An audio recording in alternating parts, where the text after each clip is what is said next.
Bonjour, bonjour. Alors, aujourd'hui, on va faire une vidéo sur le terreau.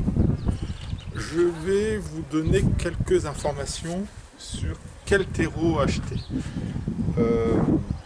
C'est toujours très compliqué parce que quand on va en jardinerie, par exemple, dans des magasins spécialisés, il y a énormément de choix de terreaux.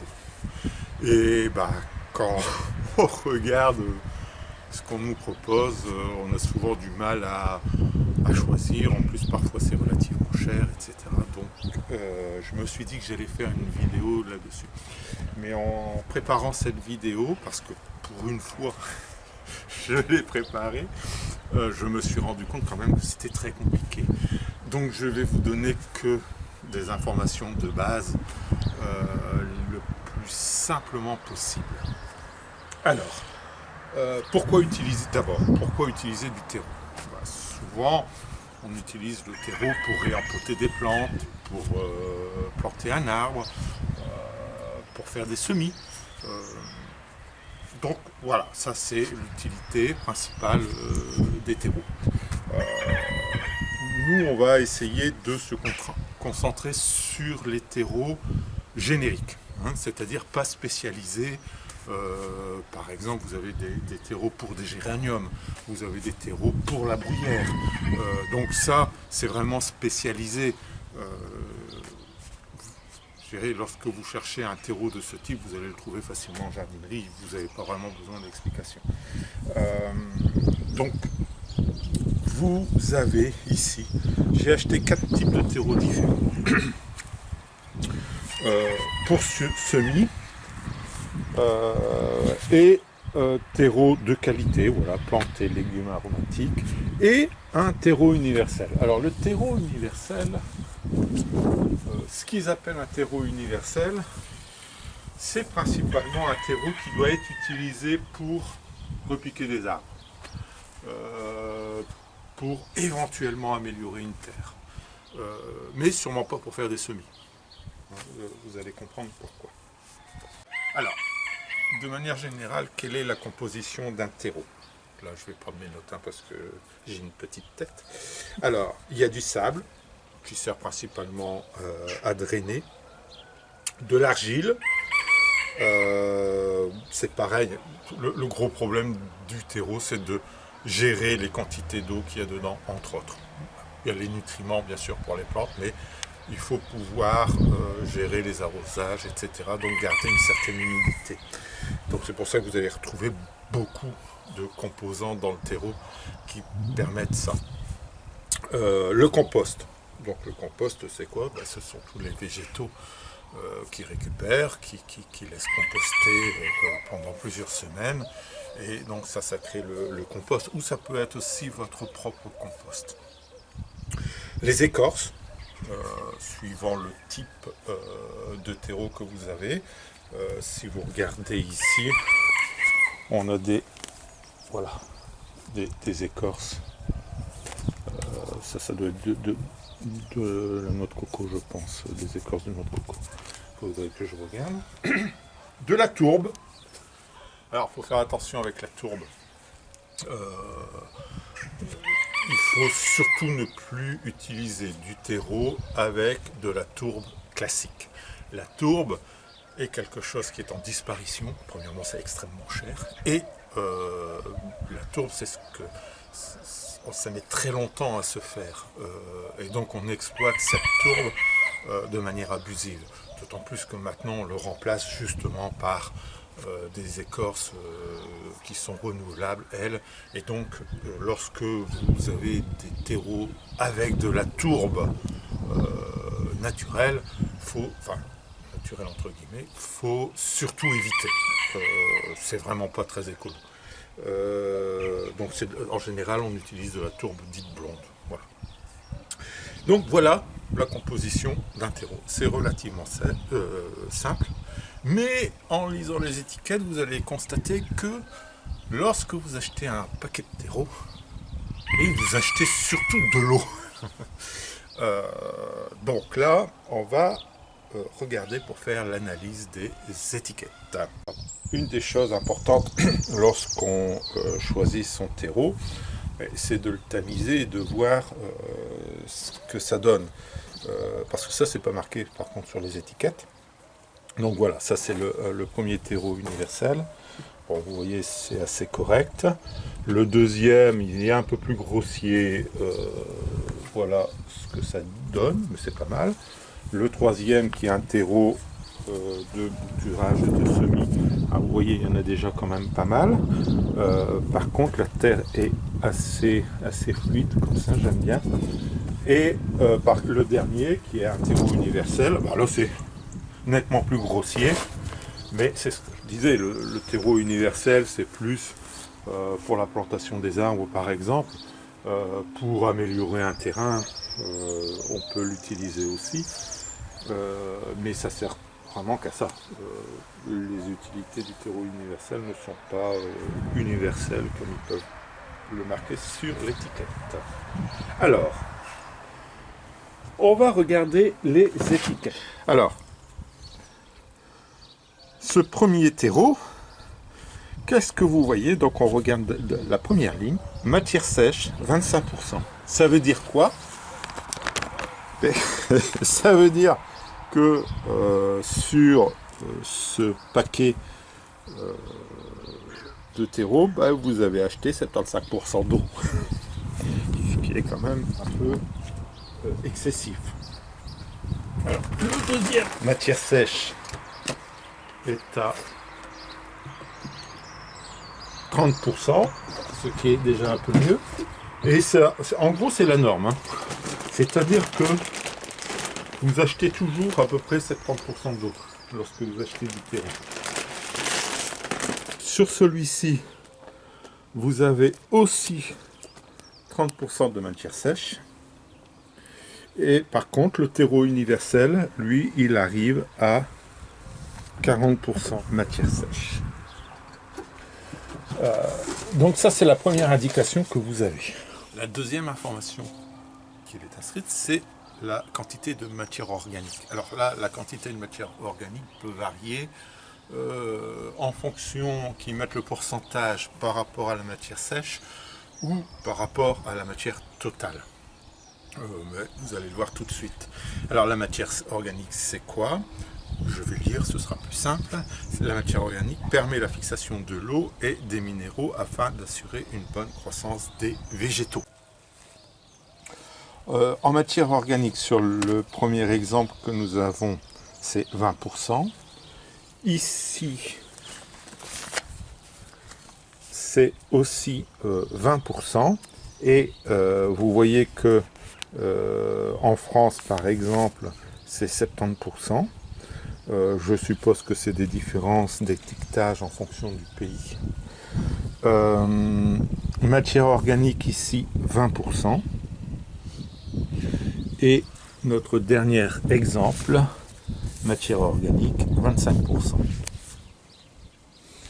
Donc vous voyez que pour l'instant, le meilleur terreau, si on en croit simplement les premiers chiffres, c'est le terreau universel. Ensuite, vous avez la conductivité. Alors la conductivité, qu'est-ce qu'elle représente en réalité? Mais c'est la capacité du substrat à laisser passer le courant électrique. C'est la quantité de sel, globalement, de sels minéraux qu'il y a dans les terreaux. Alors, en plus, ils le mettent dans deux valeurs différentes en fonction des marques. Ils peuvent vous le mettre en micro Siemens ou en conductivité, donc en ohm. Les valeurs, on doit se situer en fonction de ce qu'on veut faire entre 5 et 45 micro-Siemens par minute. En résistivité, c'est à peu près 1400 ohms par centimètre. Donc voilà, ici, par exemple, dans notre... vous avez 200 micro-Siemens, et là c'est par centimètre. Donc là, c'est pas facile pour se protéger. Conductivité 20 micro-Siemens par mètre, 65 micro-Siemens par mètre,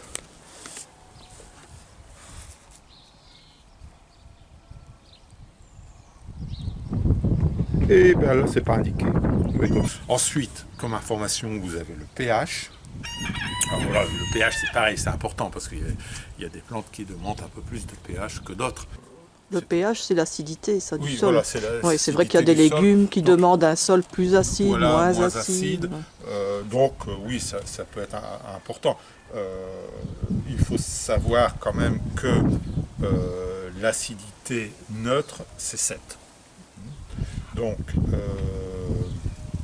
lorsque la valeur est élevée, on est plus alcalin. Lorsque la valeur est faible, on est plus acide, évidemment. Donc, voilà. Maintenant, ça dépend un peu des plantes que vous avez. Alors, la valeur extrêmement importante, à mon sens, que vous allez retrouver sur les sachets, c'est ce qu'ils appellent la valeur MPK. Alors, N, c'est pour l'azote, P, c'est le phosphore, K, le potassium. Donc, je le vois là en néerlandais. voilà, et là aussi, donc... En français, ça doit être mis aussi. Voilà, MPK, Ah oui. voilà. Et c'est toujours dans cet ordre-là. Donc, ici, vous avez N, l'azote qui est de 12, le phosphore qui est de 14, et le potassium qui est de 24. Alors, ça, ce sont des valeurs relativement importantes. Parce que c'est ce qui va vous permettre de choisir un terreau en fonction des plantes que vous allez mettre. Voilà, là, on est à 7, 7,5, 8. Ici, 7, 7,5, 8.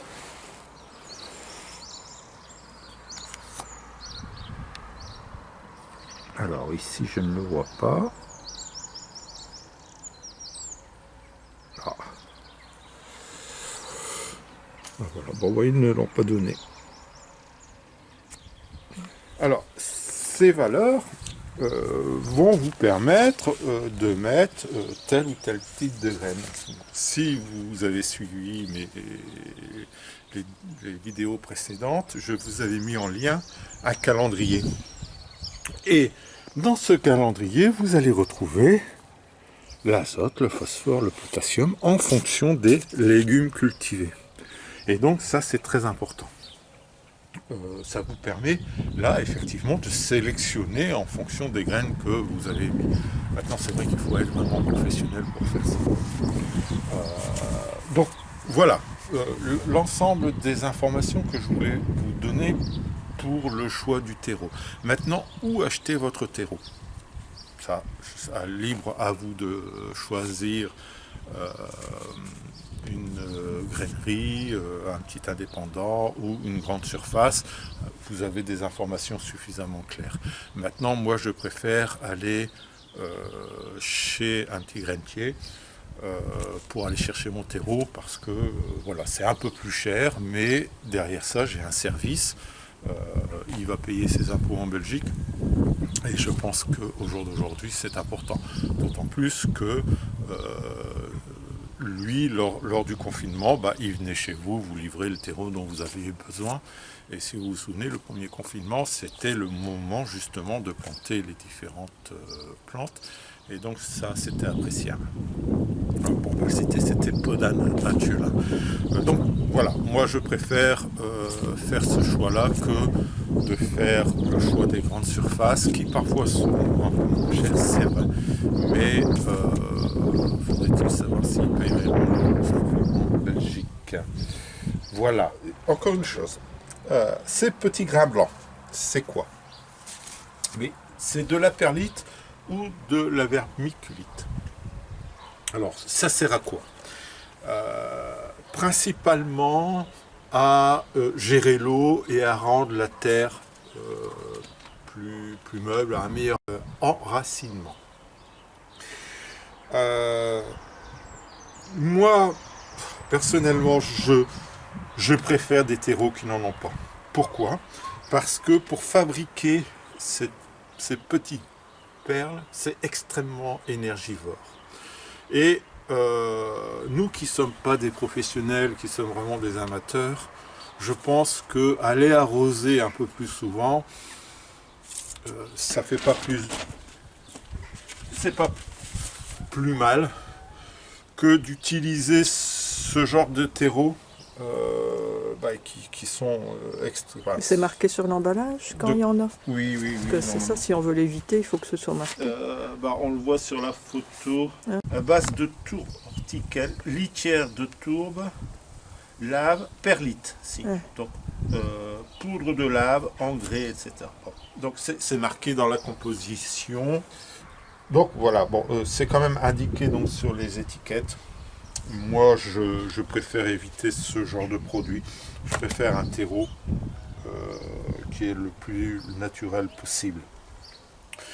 Ce qui est important aussi de regarder, si on veut aller jusqu'au bout du raisonnement, c'est de prendre des terreaux bio quand même. Celui-ci n'est pas bio. Celui-ci donc a des produits chimiques. Tous les autres sont des produits bio. Donc finalement, c'est un peu comme à l'émission, on n'est pas des pigeons. Sur ces 4 terreaux, qu'est-ce qu'il faut en penser? Pour moi, donc, parmi ces 3 produits, c'est celui-là qui est le mieux. Maintenant, il faut faire attention que il fait 7,5, 8, donc ça dépend un peu des semis que vous allez faire. Celui-là qui n'est pas bio fait 12, 14, 24. Donc en fonction des cultures que vous allez faire, des semis que vous allez faire, il faut faire attention. Alors, autre chose à préciser, c'est que pour germer, une graine n'a pas besoin de produit. Une graine va germer toute seule. La graine contient ses propres éléments pour germer. C'est par la suite qu'on a besoin que la plante aura besoin de minéraux, d'engrais, etc. pour pouvoir fructifier correctement. Donc voilà, je pense que j'ai fait un peu le tour de la question. Alors voilà, donc les paramètres à retenir, je pense, c'est le taux d'humidité, voir si vous avez de la perlite ou pas. Pour moi, c'est pas très utile. Le pH. Oui, le pH en fonction des graines, mais principalement le rapport MPK qui est quand même relativement importante pour favoriser le feuillage, pour favoriser un certain nombre de choses. Vous voyez qu'il peut varier quand même de manière assez... voilà, ici, l'azote 2, 5, 8. Vous voyez, ici, vous allez jusque 15. C'est les poivrons. Donc, utiliser le même terreau pour les deux, je ne suis pas convaincu que ce soit une bonne idée. Donc, si vous achetez peut-être des plus petits terreaux, des plus petits paquets, et vous sélectionnez en fonction de, mais là ça devient vraiment professionnel, en fonction de ce que vous allez cultiver. Voilà, j'espère que j'ai été suffisamment clair. Faut avouer que c'est pas sur le terreau, il y a énormément à dire, mais j'espère que ça vous permettra de mieux choisir votre terreau en grain de tri.